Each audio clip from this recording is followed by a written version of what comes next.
Micro teaching প্র্যাকটিকামটি রয়েছে, এটি কিন্তু তোমাদের জন্য খুবই গুরুত্বপূর্ণ একটি প্র্যাকটিকাম। এখান থেকে তোমাদের 25 নাম্বার কিন্তু পুরোটাই এই খাতার উপর থাকে।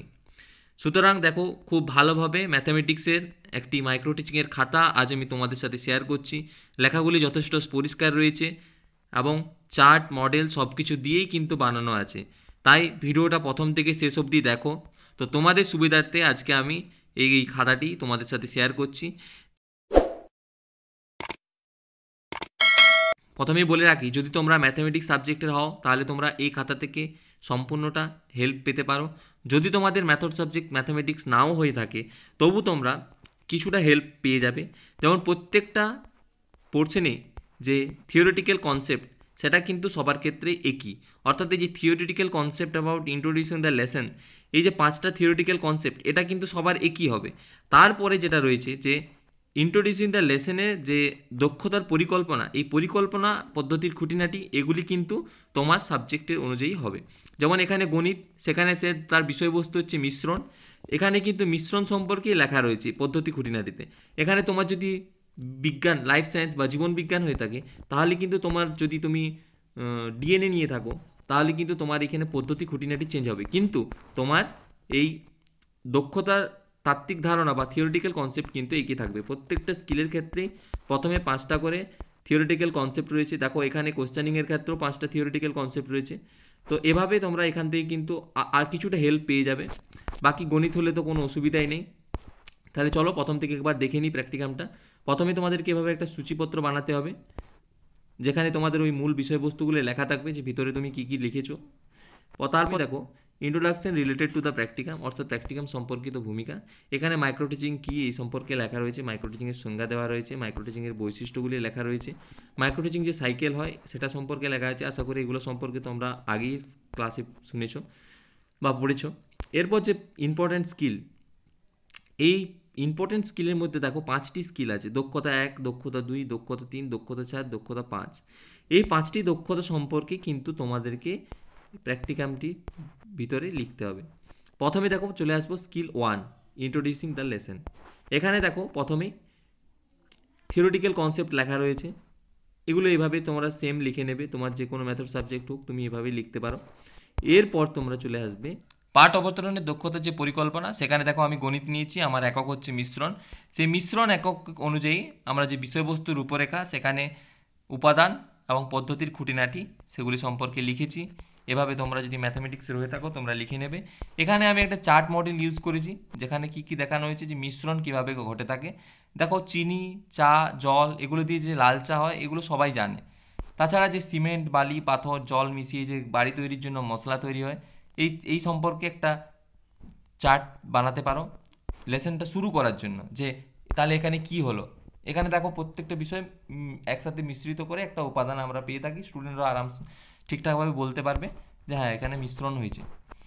এরপর চলে আসবে এই ধারণা অনুযায়ী যে 5টা বললাম উপাদান রয়েছে, সেই 5টা উপাদান এবারে লিখতে হবে।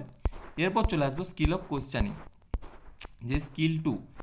এখানে যে তাত্ত্বিক ধারণা বা থিওরিটিক্যাল কনসেপ্ট এগুলো তো সেম লিখতে হবে, এভাবে লিখে নেবে। তারপর তোমরা চলে আসবে প্রশ্নকরণের দক্ষতার যে পরিকল্পনা।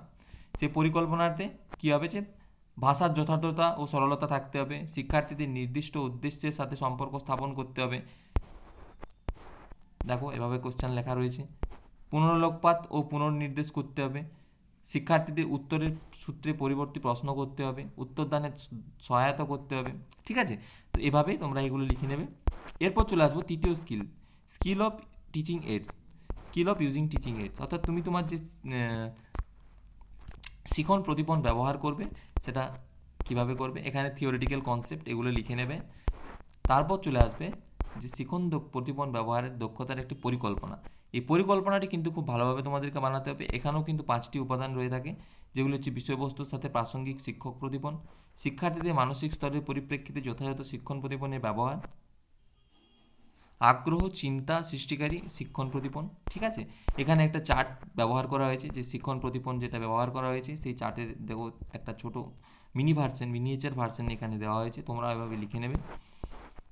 এরপর যে 5টি উপাদান রয়েছে সে সম্পর্কেই লেখা রয়েছে। এরপর আমরা চলে আসবো চতুর্থ স্কিল, যে স্কিল অফ রিইনফোর্সমেন্ট।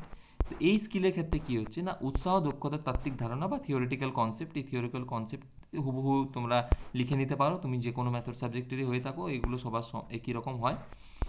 এরপর চলে আসবে যে উৎসাহদানের দক্ষতার পরিকল্পনা। এই পরিকল্পনাটার ক্ষেত্রে তোমাদেরকে যে পদ্ধতির খুঁটিনাটি সেগুলো কিন্তু ভালোভাবে বানাতে হবে। উপাদানে কী কী থাকবে? 5টা উপাদান থাকবে, আগেই বলেছি। ধনাত্মক উৎসাহদান, ভুল উত্তরের সংশোধন বা বিশিষ্টকরণ। 3 নম্বর উপাদানে থাকবে পুনরায় তথ্য প্রদান। 4 নম্বরে থাকবে ধনাত্মক অবাচনিক উৎসাহদান, আর শিক্ষার্থীর প্রতিক্রিয়াগুলি বোর্ডে লিখন।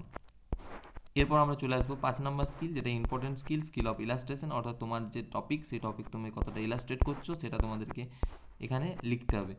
বিশদীকরণের দক্ষতার যে তাত্ত্বিক ধারণা বা থিওরিটিক্যাল কনসেপ্ট হুবহু এখান থেকে এভাবেই লিখে নেবে, এগুলো খুব একটা চেঞ্জ হয় না, এগুলো একই থাকে। এরপর যে তোমরা বিশদীকরণ দক্ষতার যে পরিকল্পনাটা তোমরা বানাবে সেটা কিন্তু তোমাদের বানাতে হবে। এখানে দেখো মিশ্রণের 5 যে উপাদান যে রয়েছে, পরিকল্পনা গঠন করার সময় যে উপাদান রয়েছে সেই উপাদানগুলি 5টি থাকে। প্রাসঙ্গিক উদাহরণ, স্পষ্ট ধারণা, মূল বিষয়বস্তু শেখানো, এখানে তোমরা মূল বিষয়বস্তুটা শেখাবে। এখানে একটা চার্ট যেটা দেওয়া রয়েছে, এবং ব্ল্যাকবোর্ডে তুমি কি লিখছো সেটা এখানে দেওয়া রয়েছে। দেখো 3 নাম্বার স্কিলে লেখা রয়েছে সহজ সরল উপস্থাপন, অর্থাৎ এমনভাবে তোমাকে উপস্থাপন করতে হবে যাতে প্রত্যেকটি স্টুডেন্টই কিন্তু বুঝতে পারে, সেভাবে এখানে সহজ সরল উপস্থাপন করা রয়েছে মিশ্রণ চ্যাপ্টারটির উপর।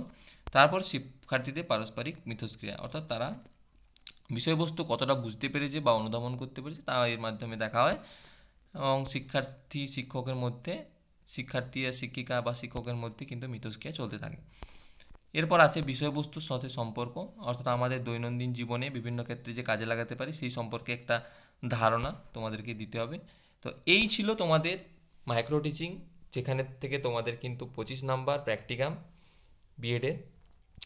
তো আশা করি তোমরা এখান থেকে অনেকটা হেল্প পাবে, আর যদি ভালো লেগে থাকে অবশ্যই চ্যানেলটা লাইক এবং সাবস্ক্রাইব করে রাখো, কারণ ভবিষ্যতে কিন্তু তোমরা যখন 3rd সেমিস্টার বা 4th সেমিস্টারে উঠবে এখান থেকে কিন্তু তোমরা সমস্ত প্র্যাকটিকাম কিন্তু পেয়ে যাবে।